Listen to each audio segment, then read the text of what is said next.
보통 이 로마 시민들이 로마 황제한테 하던 그런 이야기였다고 합니다. 그 로마 황제가 신청한 분명한 거죠. 그런데 자기가 옛날에 로마 살았으니까 그걸 아는 거죠. 또 자기 동네 사람도 자기를 로마 황제처럼 막 여기고 신이라고 하니까 얼마나 기분이 좋았겠습니까? 이때 헤롯이 어떤 태도를 보이냐면 성경에 보니까 그들이 충성하는 것을, 찬양하는 것을 마땅히 자기 것으로 여겼다고 되어 있습니다. 마땅히 그렇지, 내가 그럴만하지 라고 받아들였습니다. 여러분, 지금 이 헤롯은 유대의 왕입니다. 유대의 왕은 유태인의 왕입니다. 유태인은 하나님만을 유일한 신으로 섬기는 유태 민족입니다.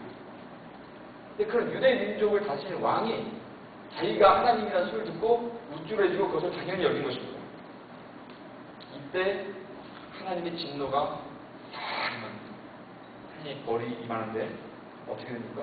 갑자기 벌레들이 달려들어서 벌레들이 이 헤롯왕을 잡아먹어요. 벌레 자체적인 주였어요. 벌레 물려 죽입니다. 참 헤롯왕이 꼴도 안 좋아요, 그죠? 멋지게 전쟁에서 싸우다 전사한 것도 아니고 그냥 벌레에서 물려 죽은 거예요. 그가 이렇게 될지 누가 알았겠습니까? 야고보도 죽이고 베드로를 막 감옥에 쳐넣었던 이 악질 헤롯왕이 이렇게 허망하게 죽을지 아무도 몰랐습니다. 하나님께서 그를 이제야 죽이신 것입니다. 근데 우리는 왜 헤롯이면 그때 죽었는지 우리는 알지 못합니다. 이왕이 야고보를 죽이기 전에 하나님께서 그때 헤롯왕을 죽였으면 어땠을까라는 우리는 그런 기대를 해봅니다. 그러나 성경에는 어떠한 대답도 없습니다. 대신 24절에 어떤 말씀이 있냐면 헤롯왕이 벌레에 죽었는데 이 사절을 보면 하나님의 말씀은 흥왕하여 도하더라. 다음 절에는 바나바와 사울이 안디옥에서 다시 예루살렘에서 다시 안디옥 선교지로 떠납니다. 이것이 오늘 이야기의 결론입니다. 결론이 무엇입니까? 하나님의 말씀이 흥왕하여 더해졌다. 무슨 말씀이? 하나님의 말씀이 막 퍼지기 시작했고 전파되기 시작했다는 것입니다. 이것이 결론입니다. 12장입니다. 그리고 예루살렘에서 얼마 동안 지냈던 선교사 바나바와 사울이 다시 선교지 안디옥으로 다시 한번 떠납니다. 수많은 일들이 벌어졌습니다. 수많은 일. 야고보가 죽고 베드로가 감옥에 잡히고 기적적으로 살아나고 그러다가 헤롯왕이 자기 집안 왔다가 벌레에 물려줍니다. 이런 모든 과정 속에 결론이 하나님의 말씀이 흥왕하여 더해졌다. 지금 하면 하나님의 말씀이 막 퍼지기 시작했고 선교 역사가 막 또 활발해졌다는 것입니다. 이것이 결론입니다. 이런 결론이 있기까지 야고보는 처참한 순교를 당했고 베드로는 다시 잡혔다가 천사의 도움으로 풀려났고 이들을 괴롭히던 헤롯은 죽었습니다. 이런 과정들을 지나고 복음은 더욱더 확산되어 갔다는 것입니다. 이방의 선교도 확장되어 갔고 무슨 말입니까? 우리가 지금 뭘 보고 있는 것입니까? 바로 하나님의 거침없는 역사의 힘입니다. 하나님의 일이 어떤 거에서 수많은 여기 구복들인데 이것을 다 무시하고 막 진행하는 것입니다. 하나님은 하나님의 그분의 일을 어떤 상황에서도 해내 가시는 것입니다.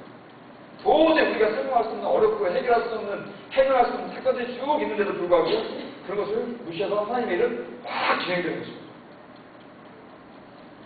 야고보가 왜 죽었고 베드로가 왜 극적으로 살아났고 우리는 알지 못하지만 이런 과정들을 통해서 하나님은 그분의 일을 막 진행시켜가고 계시는 것입니다. 왜 헤롯이 진짜 죽지 않았는지 알 수 없지만 헤롯이 죽고 나서 하나님 말씀이 막 퍼지기 시작했습니다. 이방의 선교도 활발히 진행됩니다. 하나님은 성도들의 안타까운 죽음을 어떤 때는 이렇게 내버려 두시기도 하십니다. 죄인들의 목숨도 어떤 때는 단숨에 걷어들이기도 합니다. 이런 과정 속에서 하나님은 우리는 이해하지 못하지만 하나님은 하나님의 일을 계속 진행시키려 한다는 것입니다. 지금도 하나님은 하나님의 일을 지금도 해가고 계십니다. 세상 끝때까지 가서 내 증인이 될 거라 예수님께서 이번에 말씀하신 그 예언이 인간의 운명, 죽음, 고통, 아픔, 우리가 절망하는 순간에, 우리가 즐거워하는 순간에, 우리가 승리를 맡기게 할 때, 실패할 때 이런 구개구개들을 넘어서 하나님의 예언을 말씀합니다. 사방 끝에까지, 세상 끝까지 내 복음에 전하라. 이 말씀이 쫙 이어져 가는 것입니다. 우리는 이러한 하나님의 엄청나게 큰 방대한 계획 속에서 그 순간순간 하나님의 계획에 부합하면서 살아가면서 그분의 뜻이, 그분의 의지가 인생에서 아름답게 이루어지기를 소망하면서 사는 것이 크리스찬의 자세인 것입니다. 우리가 그런 존재인 것입니다. 우리는 그런데 이런 모든 역사를 이해 못합니다. 모든 것이 그분의 뜻과 계획에 복종할 수밖에 없다는 것을 알게 됩니다. 그분은 그분의 뜻을 이해합니다. 저를 따라해 보시겠습니까? 그분은 그분의 뜻을 이어가십니다. 그분은 그분의 뜻을 이어갑니다. 그런데 여기 중요한 게 있습니다. 그분이 혼자서 일을 안 했습니다. 그분은 파트너를 요구하십니다. 그분은 자신과 함께 일할 사람들과 함께 그 일을 해나가고 있습니다. 하나님은 파트너를 두고서 그 파트너를 통해서 일하십니다. 하나님은 그냥 천국에서 리모컨으로 조정하는 게 아닙니다. 하나님은 이 땅에 당시의 사람들을 선택하시고 그 사람들 속으로 들어가셔서 그 사람을 통해서 하나님 일을 해나간다는 것입니다. 하나님의 거쳐온 역사는 어떤 상황에도 불구하고 거침없이 흘러가지만 그때 혼자 안 하시고 그때 당신의 파트너들을 선택하셔서 그들을 통해서 일을 해나가시는 것입니다. 그런 과정에 어떤 사람들은 그 과정에 죽기도 하고 살기도 하지만 전체적으로 하나님은 이끌어가신다는 것입니다. 그래서 이 하나님의 역사, 이 하나님의 복음의 역사를 받아들이고 이 하나님의 복음의 역사와 함께 살아가는 사람들은 어떤 순간에는 실패한 것 같이 보여도 결국에는 승리하고 큰 일을 이뤄갑니다. 그런데 하나님의 복음을 거부하고 무시하는 사람, 해롭 같은 사람, 그냥에서 왕입니다. 해롭 같은 사람은 순간은 자기가 자기 정치적 야구 때문에 베드로를 죽이고 야곱을 죽이고 베드로를 감옥에 갔을 때 순간은 승리한 겁니다. 결과적으로는 엄청난 패망을 합니다. 복음으로 사는 사람은 잠시 동안은 실패하는 것 같아 보여도 결국엔 승리하고 그것도 큰 승리를 이룹니다. 그러나 복음을 거부하는 사람은 잠시 승리하는 것 같아 보여도 결국엔 실패하는데 아주 큰 실패를 합니다. 저와 여러분이 인생의 환난과 어려움 가운데서도 하나님의 뜻 안에서 하나님의 아름다운 동역자들이 되어야 됩니다.